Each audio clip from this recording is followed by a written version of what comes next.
as you know, we've been engaged in this sort of tit for tat with the powers that be in Olympia over just trying to get the same press access that the legacy media outlets have. It's time. Legacy media is dwindling anyway, so as fewer and fewer reporters are in Olympia and new media is flourishing, why not say, okay, we need more people in Olympia holding the powerful accountable, so let's make sure the new media outlets that are doing this work, even if they're opinion outlets, are able to go in front of lawmakers, ask them questions on behalf of the people. That's what gets missed in this. We're an extension of the people. And if you take us out of the equation, you're robbing millions of people of their quote unquote lobbyist in Olympia who is lobbying on their behalf. So as you know, and this is a whole ordeal that we talked about on the show last week, the Capitol Correspondents Association Olympia was so opposed to issuing myself and Jonathan Cho and independent journalist press passes that they abdicated their responsibility over press passes for the first time in more than 50 years because they were concerned we were going to sue them, and they handed that responsibility off to politicians. So now, as of last week, politicians in Olympia are in charge of press access. We're still waiting to see what that means on the House side, but in the Senate side, Democrats introduced a new rule that basically said, okay, if you say you're a member of the media, you can get a press pass. However, you can't come into the wings unless we specifically invite you, which is a total conflict. You mean I have to go to a lawmaker and say, hey, will you invite me into the wings to cover a press conference that's in the wings or to interview lawmakers? It's insane, right? So we railed about that. Well, our friend Jonathan Cho went down to Olympia yesterday to test things out. God bless Jonathan Cho. And I was on the phone with him. This stuff's wild. This is some communist China stuff, you guys. Buckle up. So I was on the phone with Jonathan Cho the night before, sort of, talking about what his plans were. And we, under these new Senate rules, we get press passes. You just have to register for them in advance, which we've done for the rest of the legislative session. And you get a little pass for the week that says you have a press pass from the Senate. So Jonathan Cho did the same thing. So he was going to be down there armed with a press pass, ready to cover the legislature. Now, he had some good experiences and some very, very bad experiences. Color me shocked that one of his good experiences in doing this was actually with Governor Bob Ferguson. So we played those clips from Governor Bob Ferguson's press conference. Well, Bob Ferguson had no problem in the world having Jonathan Cho at his press conference, which I give him a lot of credit for. Jonathan said he got no pushback whatsoever. He sat in the room with the rest of the media, and Bob Ferguson even took a question from him. Here it is. Governor Ferguson, yes. As you know, homelessness in America is at an all-time high. Washington's ranked number 3. Yeah. Clearly, the current plan is not working, yet the Trump administration has indicated that they're going to cut some more funding at the U.S. Department of Housing and Urban Development that could impact homelessness even further here. Some of the largest housing providers, DESE, coming out expressing concern. First of all, what's wrong with cutting wasteful spending into programs that are clearly not working and maybe even enabling homelessness on the streets? And also, what is your backup plan in the event the Trump administration does indeed cut even more at HUD? Well, a couple thoughts on that. So, I think on the point about, hey, what's the plan if there are more cuts?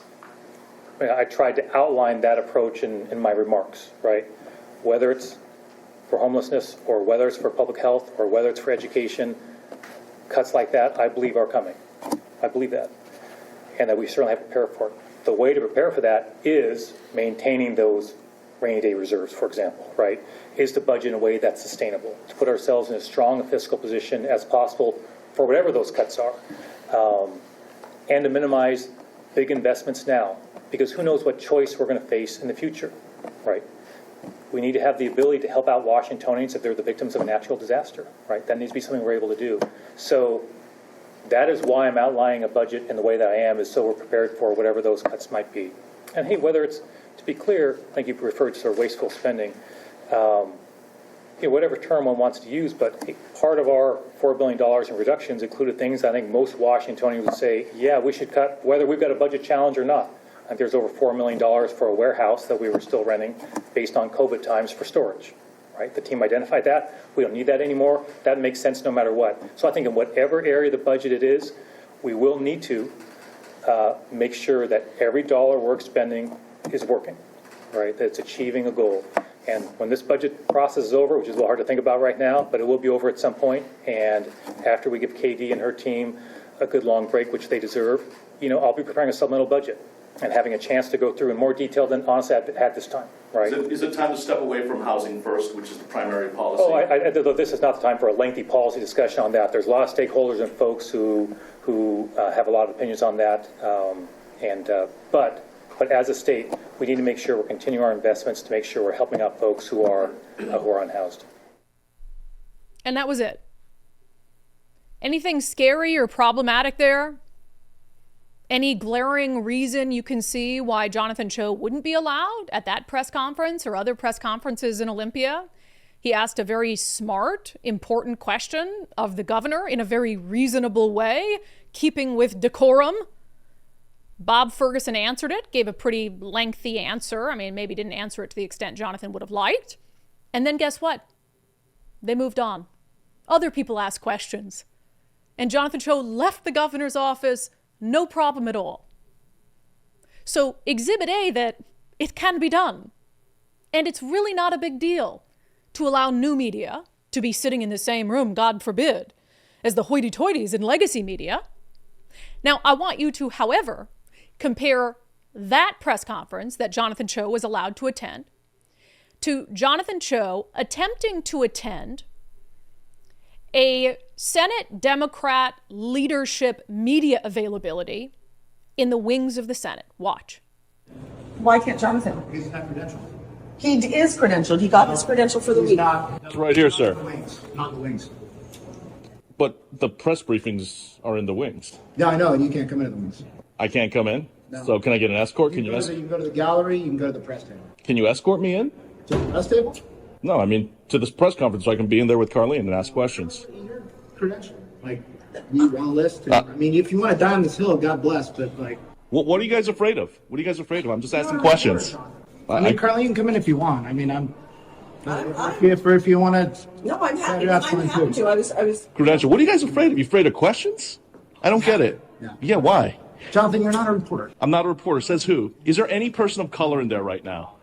Did an action? Aren't you guys all about DEI? John, good luck with your fear-mongering. Good luck. Yeah, I guess lawsuit too then, huh? All right, so it looks like we're going to have to do a lawsuit. They're not letting us in. All right, Carlene, I'm letting you in. All right. I'm going to go in. Yeah. And you're going to hang out?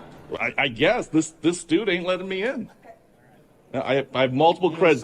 How many news directors do you want me to call you guys to tell you I'm reporting for them? Listen, this is, thank you. Yeah. You guys are afraid of questions. You guys don't want to be held accountable. That's insane. So the woman who is there is Carlene Johnson. She's a reporter for the Center Square. And I give her a lot of credit for trying to stand up for Jonathan Cho, saying, wait a second, because Carlene had actually been in the Center Square, had been one of the outlets that the Capitol Correspondents Association had refused to credential until our attorney got involved, sent a demand letter, and then they gave up the credentials for the Center Square, but wouldn't give up the credentials for Jonathan Cho and I. But Carlene, having been robbed of a credential herself at one point, stood there for Jonathan Cho and said, what do you mean he can't come in? He literally has. Listen to this one clip again, back. He is credentialed. He got his credential for the week. It's right here, sir. Not the wings. But the press briefings are in the wings. Yeah, I know, and you can't come into the wings. So he has a credential issued to him from the Senate, but that credential doesn't get him into the wings, and the press conferences are in the wings. So you have Senate Democratic leadership that's about to hold a press conference on this whole budget ordeal. And despite having a press pass from the Senate, they refuse to let Jonathan Cho inside. Wrap your mind around that one. What good is the press credential if he can't use it to access a press conference? And compare that again to the perfectly normal, perfectly polite and fine exchange Jonathan Cho had with the governor. So the governor's okay with it. But Senate Democrats, you're not a journalist, Jonathan Cho. You can't come in.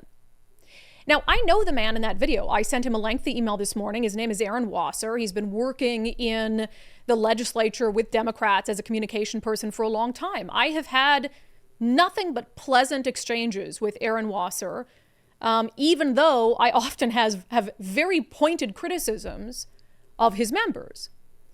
So, of course, I sent, and I have lots more on this, it gets even crazier. It gets full-blown North Korea, okay? I have sent an email this morning to Aaron Wasser asking him simply, should I expect the same treatment? I have plans to go down to Olympia perhaps Friday and next week because I don't want to cause a scene. Should I expect to be greeted at the door after years of covering the legislature in Olympia? Because I'm not with mainstream TV anymore and because I give my opinion, will I be greeted at the door with the same animus? Will I be told you're not a reporter, you can't come in, despite the fact that hundreds of thousands of Washingtonians rely on us for coverage of the legislature?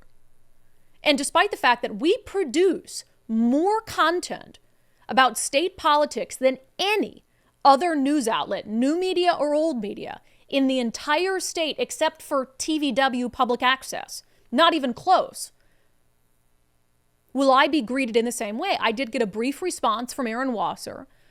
And it was basically, hey, you know, this situation isn't perfect. I'll respond with a more detailed response later. So I don't know yet. But it doesn't matter to me. If I'm given access, let's say I go down and I'm greeted with open arms differently than Jonathan Cho in the wings of the Senate on the Democratic side, that doesn't mean shit if Jonathan's not. Because their willingness to erode anyone else's press access, I don't care if it's the sloggiest blogger at The Stranger. I don't care if it's a borderline communist rag. If their job is to cover politics and they're not being given access to do so by the very politicians they're supposed to cover on behalf of their readers, then I am going to have a problem with it. Because the erosion of any press freedom and First Amendment rights is an erosion of my press freedoms and First Amendment rights. And it's something the legacy media simply doesn't understand. So this gets crazier. So I'm kind of waiting. We're doing our show yesterday, and this is before I knew that had happened to Jonathan Cho. And it's before I knew that Jonathan Cho had been allowed into a press conference with the governor's office. I get a text message from a legislative staffer who basically says, hey, FYI, the Washington State Patrol is following Jonathan Cho around the Capitol right now. And they sent me a picture. They sent me a picture that shows 3 Washington State troopers, and what they said was a member of DES, which is the Department of Enterprise Services, who seemed to sort of be on a walkie-talkie. And I said, well, you know, maybe this is nothing, because there's always state troopers at the Capitol. They're there all the time. DES is at the Capitol all the time. I don't see Jonathan Cho in the photo, so they're looking at something, but I don't know what it is. So I thought maybe this is just a misunderstanding, right? Surely in the United States of America, armed, uniformed law enforcement is not shadowing a journalist around the state Capitol building, right? Right? Right? Surely. Well, if you'd think that, you'd be wrong. So I reached out to the Washington State Patrol and just said, hey, here's what I'm being told. And I really expected them to come back and say, no. That's not what they said. They came back, and I appreciate the transparency. Chris Loftus with the Washington State Patrol came back and provided me a blow-by-blow breakdown of what happened yesterday, from the perspective of the troopers who had been dispatched for the situation. And they indeed confirm. This is confirmed by the State Patrol. I'm not going to read all of this. And they call Jonathan the subject, which is so crazy because they're talking about a journalist, right? I mean, it's cop speak, but when you think of it in that way, it's just wild. So essentially what they say, the blow-by-blow, the subject was observed on Senate floors 2 and 3 attempting to interview members. Well, he is a journalist. Is that something worthy of a police response? Because that seems pretty normal. Okay, let's move on. Subject gained access to the Senate floor. Well, that's fine. He has a press pass that gives him access to the Senate floor. So what's the problem? It says, but then he was escorted out by Senate security. Members, being Democratic lawmakers, complained to Senate security regarding possible violation of Senate decorum rules, i.e., camera in face seeking interview. That's literally his job. Have you guys ever seen network news and the scrums of reporters that chase down members of Congress in the hallways and put cameras in their faces and shout questions at them? That's kind of part of the job. So members of Congress are okay with it, but Democratic state lawmakers, that's just too much for them? Again, this is from the State Patrol. Senate security engaged 2 troopers in the gallery and asked WSP to maintain a presence while the matter was discussed with the subject. Troopers went down and waited while Senate security spoke to the subject. Troopers called security operations. The Security Operations Center contacted DES's public space compliance specialist.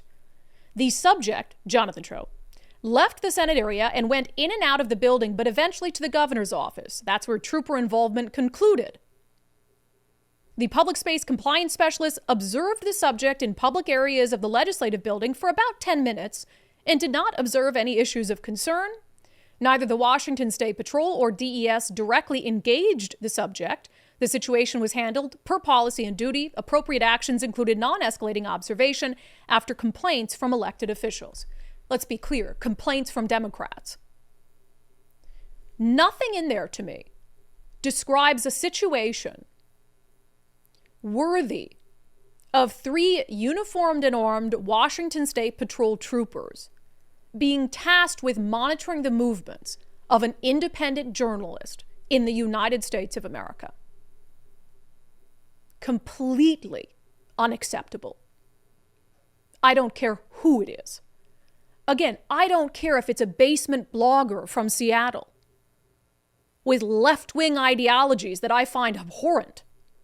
They have every right and duty to be in Olympia, and even if it means they're over on the Republican side of the wings, sticking cameras in the faces of Republican lawmakers and asking them questions, that's the job that those lawmakers asked for when they ran for office. If they didn't want to be held accountable by anyone, state lawmakers probably not the job they should have sought. Think about this. It is utterly insane. I've got to, let me play this one back from the exchange Jonathan Cho had with Aaron Wasser. What are you guys afraid of? What are you guys afraid of? I'm just asking questions. Jonathan, you're not a reporter. I'm not a reporter. Says who? Does that sound familiar to you? It sounded familiar to us. Roll the tape. You're not actually a journalist. You were fired for promoting the Proud Boys. So we talked with reporters like those in the room. Jonathan, you are not allowed in there. I'm going to go as I don't understand why I'm not being allowed to go in. You're not a member of the media, Jonathan. So I'm not being allowed to go in? Nope. No. Okay. Democrat, Democrat, Democrat.